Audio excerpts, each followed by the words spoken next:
ಜಡಿ ಮುನಿಯ ಜಡಿಯ ಅಂಗಳಲ, ಜಡಿ ಮುನಿಯ ಜಡಿಯ ಅಂಗಳಲ.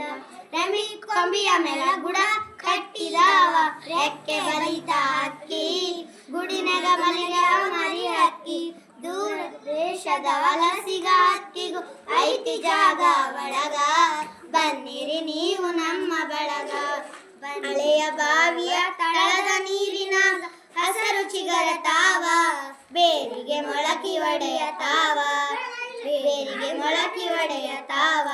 ಭೂತ ಬೇತಾಳ ಜೋತ ಬಾವಾಲಿ ಮ್ಯಾಲ ಕೂಗತಾವ, ಮರದಾಗ ಕರಗ ಕುಣಿಯತಾವ. ಮರದ ಎಲೆ ನೆರಳು ಮನೆಯ ಗೋಡೆ ಮೇಲೆ ಆಡತಾವ ಆಟ, ಮೂಡ್ಯಾವ ತೊಗಲ ಗೊಂಬಿ ಆಟ. ಕರುಳ ಬಳ್ಳಿಯ ಕಥೆಯ ಹೇಳತಾವ, ನೋಡ್ರಿ ಶಾಂತ ಚಿತ್ತ, ನಾವೂನು ಅದರ ಭಾಗ ಮಾತ್ರ, ನಾವೂನು ಅದರ ಭಾಗ ಮಾತ್ರ. ಈ ಪದ್ಯವನ್ನು ಬರೆದವರು ಚಂದ್ರಶೇಖರ್ ಕಂಬಾರ.